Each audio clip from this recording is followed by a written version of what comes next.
What is happening, team? We're live on YouTube, Facebook, and Instagram. We're going to give it a few minutes, as we always do, to let some people jump on. Then we will get into this episode. Watching this on the replay, please give me a hashtag replay so I know many people watch this on the replay. Thank you kindly. Cheers, mate. Nice one, pal. Right, we're just setting up the podcast recording software, and then we will go in about 60 seconds.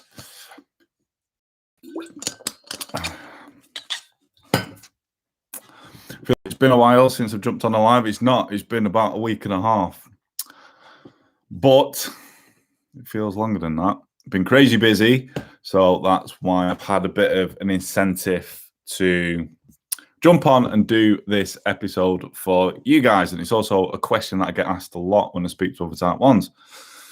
Take it we can all hear me and we can see me okay. Thank you. We will get going soon. We're coming on nicely on Instagram now.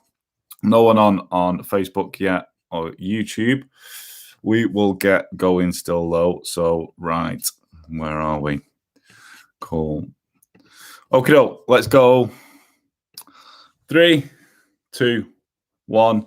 Yes, gang, welcome to another episode of the Title Movement podcast. Thank you for being here, for listening today. I've got a good episode lined up. Hey, all my fucking episodes are good. It's fucking cursed already, Anna, twice now. Hey, we're rolling. All my episodes are good. So this is going to be how to manage your blood glucose levels when you're busy. And I've been super busy at the moment. For those of you who've kept up with my socials and my podcast, you know I have bought a house and I'm moving in this week. Well, the end of this week. So I've been super, super busy. And that's been a bit of inspiration to share this episode, to do this episode with you guys. And also, when I speak to other type ones, I think this might be one of the number one reasons why I find other type ones struggle managing the glucose levels. Is through being busy and, in a sense, putting other people first before themselves. We always say that, like, we can't feed others from an empty vessel. Do you know what I mean? You can't pour from an empty cup, can you? So that's why I think managing your levels and yourself and your health, even when you're busy, it should be a priority, right? Super important. But anyway, before we get into it, please leave me a rating and a review on the podcast app, as it really does help me reach more type 1 diabetics and positively impact our community.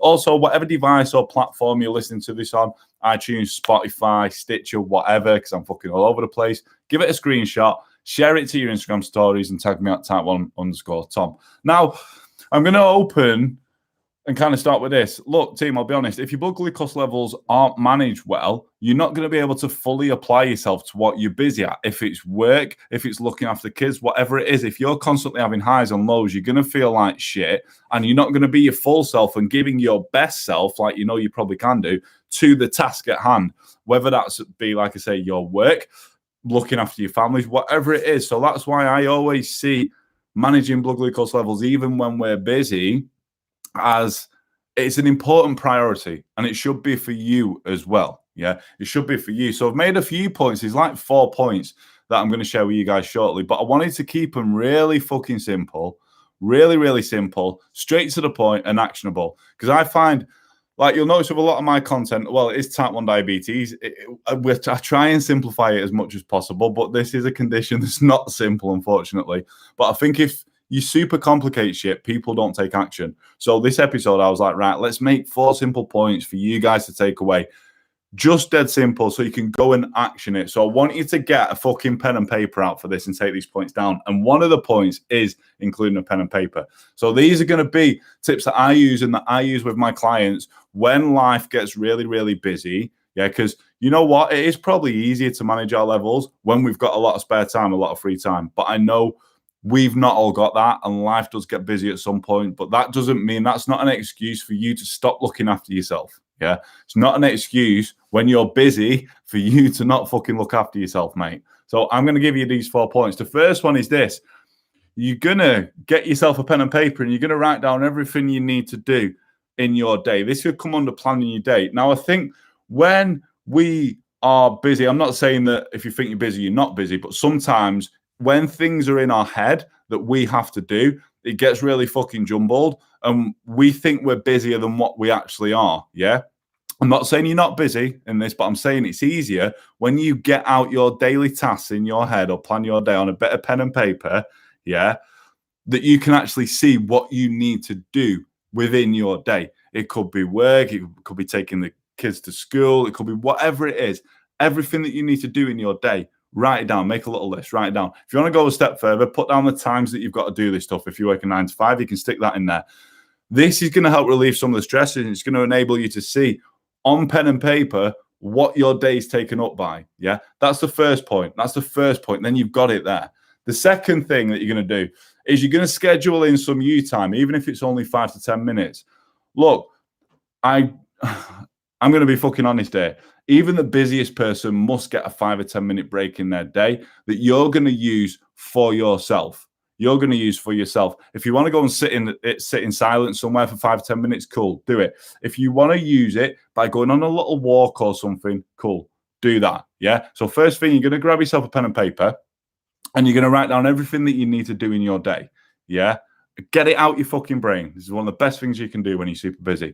Second thing, you're going to schedule some you time in, even if it's only 5 to 10 minutes. And you're going to use that however you want to use it to de-stress a little bit, which we'll get onto shortly. The third thing, you're going to look at controlling what you can control. You're going to look at controlling what you can control, because if we start trying to control things that we can't control, you're going to get super stressed. So two of the biggest things that we can control, two of the biggest things that I put down here that I want you to take from this is nutrition and your activity levels. That's why I mentioned if you get 5 or 10 minutes, use it to go on a short walk. That is something that you can control. Yeah, I love walking because it helps me chill out. A lot of my clients do as well. Also, it's good for blood glucose control. It's good for blood glucose control. Second thing is nutrition. We know managing our glucose levels is so tightly correlated with what we eat. So if you're super busy, surely you can relieve some of the stress from yourself by planning your food. Plan it the night before, do a bit of meal prep and that, yeah. Get it into MyFitnessPal, at least plan it, write it down, get it into MyFitnessPal. I'm not saying you don't cook it. If you've got the time, cook it. It's just going to help relieve some of that stress, yeah? So if you can take control of what you can control, if you can plan your food, it's going to just save you making extra decisions throughout your busy day. Next thing is short walk activity levels. That's why I said if you can schedule 5 or 10 minutes for yourself, use it, go on a walk or something. The last thing, the fourth thing, and one of the biggest things is this. When you're busy, you're either busy being active or you're busy being inactive, sat in your fucking ass, yeah? Those two things are probably going to, there's a high probability they're going to impact your glucose levels. So if you're busy is active, yeah? If you're being busy is active, be aware of hypos, be aware of lows. If you're busy on the flip side is being inactive, be aware of highs, hypers, be aware of your blood glucose rising. Now, to combat these, you need to adjust your basal insulin to compensate for it. Yeah. If you're on a pump, you can do temp basals. If you're on Levemir or Humulin, you can adjust in the morning. If you're on something longer, that's in you for longer, like Tresiba or Lantus, it's a bit unfortunate on that. For me personally, I'd be either, if I was going low, treating with jelly babies. If I was going high, I'd be correcting with rapid acting. Yeah. But on the others, especially if you're on a pump, yeah, and I've got a super busy day, right, put a temp basal on. If you're on Levemir or Humulin, you can reduce your morning dose, yeah? If on the flip side, right, I'm going to be sat on my arse, I'm going to be a bit inactive, I think I'm probably going to get some spikes in my levels. Again, we could put an increase in temp basal on our pump. That's something that I'd do. Or increasing Levemir or Humulin if you're having that in the morning, if you're splitting it. Yeah, that's a super important one. Super important, yeah? Now, they're the 4 key points I wanted to get across to you guys, but I want you guys to understand this. The point of all this is stress management. The point of all this is stress management. And that's why getting a pen and paper out, the first point that I mentioned, and writing shit down, is just getting shit out of your brain so you're not as stressed in your head. Yeah.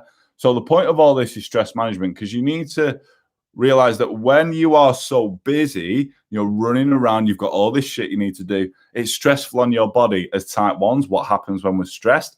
Our liver does a glucose dump and we get spikes in our glucose levels. Yeah. When we're stressed. So if we can release and relieve some of that stress as much as possible by using those 4 points, planning your day, writing them down, scheduling some you time to chill your fucking head out a little bit, short walk, planning your nutrition, controlling what you can.